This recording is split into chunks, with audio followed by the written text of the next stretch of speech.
Welcome to the Mom Fit YouTube channel. In this video, we're going to break down 3 different strategies that you can use to connect better with your pelvic floor.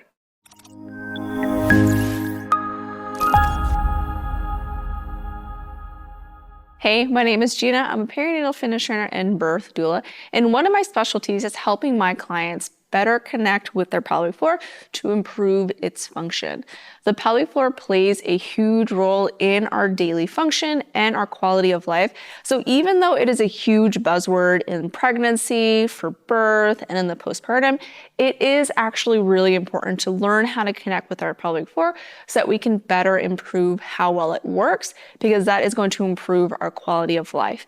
If we're having pelvic pain, if we're leaking, if we're having issues related to the pelvic floor, it may not seem like a huge deal, like I can wear a pad, I can wear black, I can do these temporary fixes to make that symptom not be as big of a deal, or you may associate it with being a normal part of motherhood.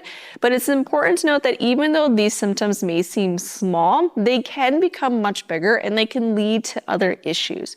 The reason being is that your pelvic floor is a part of your deep core canister, and so it plays a huge role in your daily stabilization and function.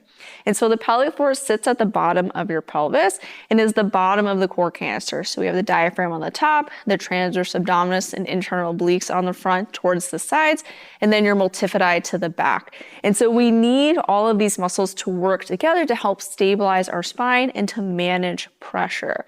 If we don't have good postural control, this can lead to a lot of discomfort during our day, and it can also affect our balance and our stability, which is huge as we start to get older.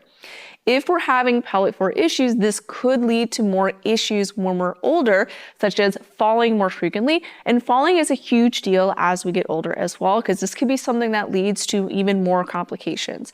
And so learning how to connect with your pelvic floor, especially in the perinatal space, where it is a big buzzword and there are a lot of resources to help support you, is incredibly important. But you might not know where it is or how to feel it or how to know that it's working well. And so in this video, I'm going to break down 3 different strategies that you can use to help you better connect and feel what's going on with your pelvic floor. So tip number 1 is breathing. The pelvic floor is a part of our deep core canister, which helps us to manage pressure. So what does pressure management even mean? When I take an inhale, my diaphragm is moving down, and this is going to eccentrically lengthen my abdominal wall, my back, and my pelvic floor. So the pelvic floor has to stretch and lower in response to an inhalation and increase in pressure. And then when I exhale, I can either relax to have everything just kind of recoil back to its starting position, or if I'm picking something up, I can exhale to contract and kind of lift up in my pelvic floor, lift and pull in with my abdominal wall, pull in with my back to kind of push that diaphragm back up and to counter increased pressure with muscular activation. So we're inhaling to feel pressure downward and lengthen within the pelvic floor, and then exhale to just relax, or exhale to contract and lift up within the pelvic floor to help manage pressure. And so breathing is one of the first ways that we can connect more with our pelvic floor. And if you're having a hard time feeling your breath, this can be a really great place to start in a number of different positions. And so with breathing, the first thing to consider is, how is our breath moving? Do we inhale to feel pressure downward and then exhale to feel everything kind of lift up? Or do we inhale to feel more pressure kind of lift up into the chest and then exhale to bear down? This can impact how we're feeling our pelvic floor as well. And so in a comfortable position, you can start by placing your hands onto your rib cage, and we're just going to think inhale to breathe into the hands. And then exhale, we're just going to relax and let go. You can also inhale into the hands, and then exhale to think lift up in the pelvic floor. So we want to first make sure that we're breathing in the correct way with diaphragmatic breathing to help us begin to feel our pelvic floor move. Now, another strategy is to almost do this circular type breathing pattern. So we're going to inhale to feel our back expand. And then exhale, we're going to think kind of lift up in the front to pull belly to spine. So a lot of us have a little bit more tension and tightness to the back side of our body and maybe a little bit more length to the front because we tend to favor a little bit more of an extended spine position. And so the back musculature gets tighter and the front musculature gets a little lengthened. And so when we breathe in this pattern to think breathe into the back and then exhale to think lift in the front, it can help us to find more balance, which can also help you feel more connected to your pelvic floor. Another way that we can use our breathing to help connect with our pelvic floor is with the finger trick. And so you're gonna press your index finger and thumb together and take a breath, and then you can do your middle finger, and then your ring finger, and then your pinky finger, and you may notice that you feel breath in different parts of your body. And so when we do index finger and thumb, you may feel more of the chest lift. When we do middle finger and thumb, you may feel more of your back expand. When we do ring finger, you may feel more like the lower back or the back part of the pelvic floor. And then when we do pinky finger and thumb, you may feel more of like the lower part of the pelvic floor, maybe more towards the front. And so we can use these different finger presses to help direct our breath to areas that we have more tension or to help us connect more with our pelvic floor. So even during my workout sometimes, or you could do this during labor, you can do middle finger and thumb together to help direct the breath more to the diaphragm area. Or you can even do like your ring finger and thumb to direct breath more to the backside of your pelvic floor. Now, the second thing that can help you connect more with your pelvic floor, if just breathing is not really doing it for you, is going to be your position. Sometimes we are stuck in a very extended spine position, and this is going to change the tension within the pelvic floor. When I favor more extension in the spine, this tends to add more length to the front part of the pelvic floor, and the backside tends to get tighter. And so if I maintain this position and I breathe here, it may feel harder for me to connect to my pelvic floor. And so the first thing that I may want to do is to find more of a round in my back. So I can think big inhale into my backside, and then exhale to lift in the front. So simply just changing my pelvic position can help me connect more with my pelvic floor by bringing a little bit more length to areas that are tighter and a little bit of shortening to areas that have more length. Now, for a lot of us, the front half of the pelvic floor tends to have more length to it, and the back half tends to be tighter, but we also can have different quadrants of the pelvic floor that are a little bit tighter or lengthened than others based on common postural tendencies.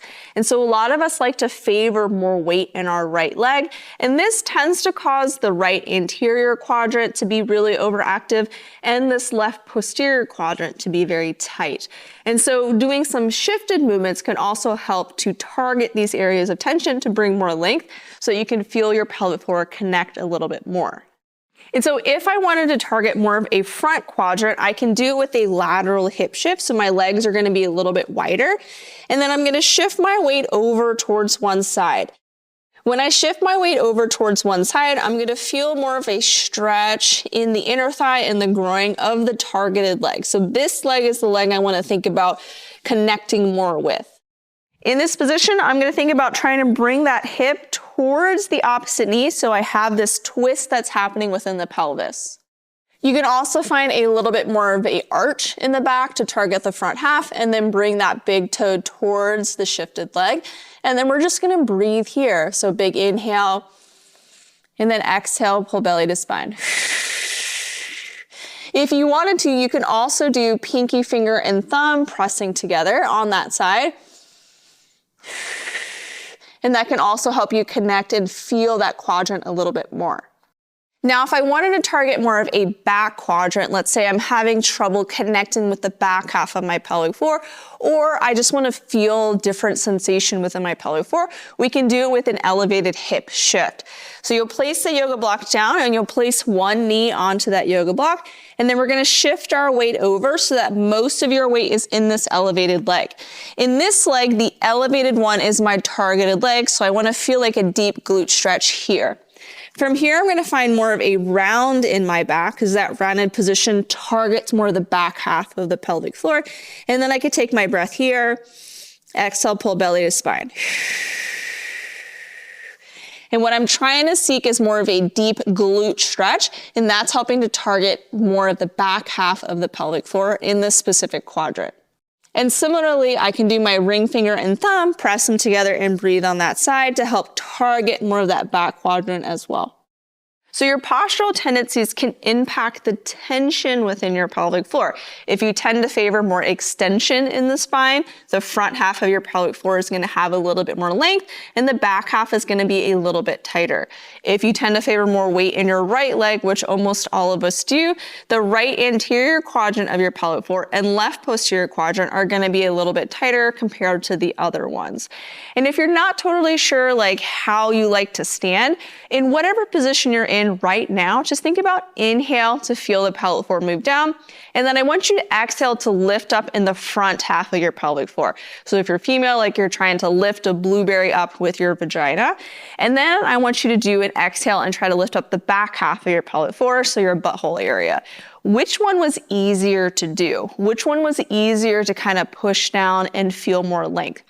If you feel like the front half of your pelvic floor was way easier to lift up than the back half of your pelvic floor, you may have a little bit more tension to the anterior portion of your pelvic floor. If you feel like the back half was much easier to lift up, you may have a little bit more tightness to the back half of your pelvic floor. And then you can find those different shifted positions. Is it easier to breathe when you stand on your right leg?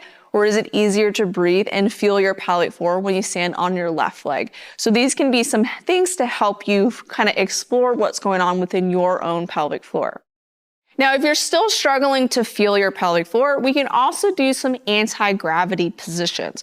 The first one is going to be in more of an elevated hip position. So the hips are going to be higher than the chest, and you can try breathing here and see how that feels for you. And the second is going to be in a supine position with something underneath your hips and legs up the wall.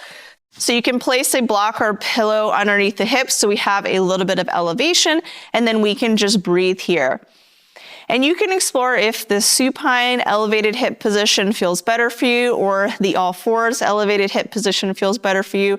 For me, the all fours one did not feel great for me at various points in my perinatal time frame. I preferred more of this position, but you may find that the opposite feels better for you.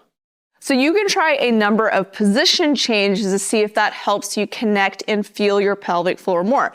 If you tend to favor more extension, finding a rounded back position can help you target more of the back half of the pelvic floor, which is probably tighter for you. If you tend to favor more weight in one leg versus the other, shifting your weight away from that leg into the opposite leg can help you target the different quadrants. And then finding an anti-gravity position can sometimes help you feel the pelvic floor more because there's less activation going on. Now, the last tip that I have to help you connect more with your pelvic floor is activation. So sometimes we need some activation to help pull the pelvis into different positions to help us find that different tension within the pelvic floor based on our postural tendencies and patterns. And so one strategy is to increase inner thigh activation by squeezing a block between the thighs. The inner thighs help to connect to the pelvic floor. It can aid in pelvic stability, helping to kind of pull that pelvis into a more neutral position if you tend to really favor external rotation and extension. And the second strategy is going to be to use a mini band around the thighs to feel more outer glute activation. And so either one may feel more intuitive for you, may help you connect more with your pelvic floor. And so if I was doing squats, for example, or I was doing deadlifts, some sort of bilateral movement, I can place the mini band around my thighs, and then I'm going to maintain the tension in the band as I do my movement. And this is going to help to turn on the outer glutes more, which can aid in positioning of your pelvis. Now, if you favor a lot more extension and external rotation, you may feel better by squeezing something between your thighs as you do your various movements as well. Now, as we know, we do have some asymmetrical patterns within the pelvic floor, so being able to one-sided activation can really aid with connection with the pelvic floor, and if you're having more pelvic pain. And so we can do that with a foam roller or with a long band attached to a wall. And we're going to be doing that inner thigh activation and the outer glute activation as well. And so if I wanted to emphasize more inner thigh activation, I can place the band on the inside of the knee. So I'm resisting this pull outwards. This is going to help to increase internal rotation on this side of my pelvis. And so my left half tends to favor more external rotation. By placing the band on the inside of the left knee, this is going to bring this hip into a more internally rotated position to find more balance within the pelvic floor. I can also hold a weight in the opposite hand to help emphasize more of that internal rotation as I do my single leg exercises. So left hip tends to favor more external rotation. And so if I'm trying to connect more with my pelvic floor, doing inner thigh activation with opposite hand holds can help to bring more balance to that side, which can help you connect more with your pelvic floor. Now I can also do that with a foam roller with like my pelvic mobility exercises, or you can even do your strength exercises by pressing the knee into the foam roller. But the inside of my left knee is pressing into the foam roller. And then we can move through our pelvic mobility exercises. We can do more of like our hip shifting and even some of our strengthening exercises while pressing into it to increase inner thigh activation.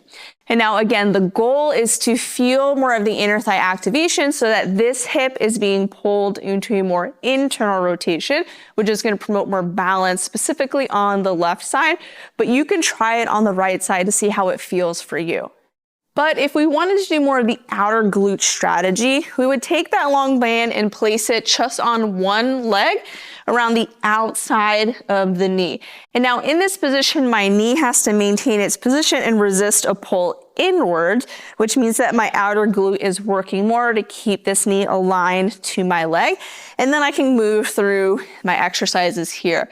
The outer glute activation is helping to emphasize more of an externally rotated position on this hip, which on the right side, we tend to favor more internal rotation.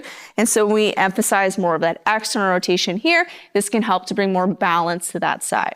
In addition, we can do more of a same side hold known as ipsilateral to help emphasize more of that external rotation as well, because I have to open up a little bit more to find balance with this weight. Now, if I wanted to emphasize more of that outer glute activation with the foam roller, I would press the outside of the knee into the foam roller as I do my various hip mobility movements or my more strengthening movements. So when it comes to our activation strategies, we're turning on the supporting musculature to help kind of change the pelvic position a little bit, which is going to change the tension within the pelvic floor. So similar to our positional strategies, if we change the position of the pelvis, it changes the tension, which can make it easier for us to activate and connect with the pelvic floor. But sometimes simply moving ourselves into different positions is not enough. And so when we add these different activation strategies, it can help to change the tension within the pelvic floor by bringing more length to this anterior portion, bringing more length to this posterior portion to help us find more balance.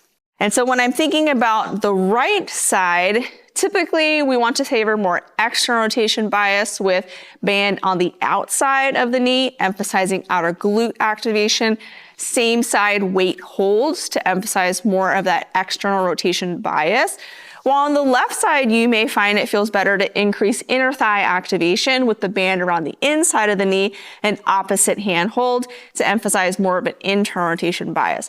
But you can explore it in your body to see which one feels better for you. All of these different strategies are not set in stone. This is for you to explore to figure out what helps you connect more with your body and with your pelvic floor. So we can do a number of different strategies to help us to connect more with our pelvic floor, to improve how well it functions and moves, to balance it so that it can do its job better, to help support our quality of life, not just now, but also for decades to come. We can first start with our breathing strategy, ensuring that we're doing diaphragmatic breathing with inhales are down, exhales to lift up. We can also pair it with a finger trick or with changing our position to help us target different portions of our pelvic floor by changing the tension within it. We can also do this with different activation strategies to help pull the pelvis into different positions to help support balance within the pelvic floor as well. And so if this video was helpful for you, I know it was a little bit longer and a little bit more wordy, check out our pelvic floor playlist where we have a ton of workouts specific to relaxing the pelvic floor, strengthening the pelvic floor, and balancing the pelvic floor.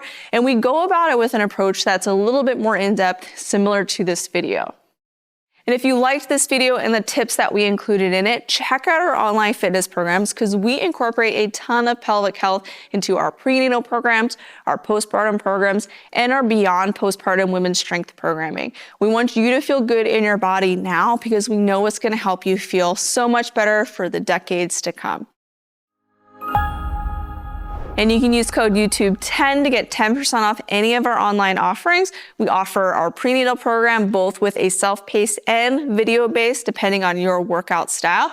Our postpartum program has self-paced and video-based, and then our Beyond program is all self-paced, but includes all of the same pelvic health work as we include within our other programs as well. So you can check them all out on our website at mamasayfit.com, and be sure to subscribe to our channel. We release new workout videos and workout tips every Tuesday and educational videos every Wednesday.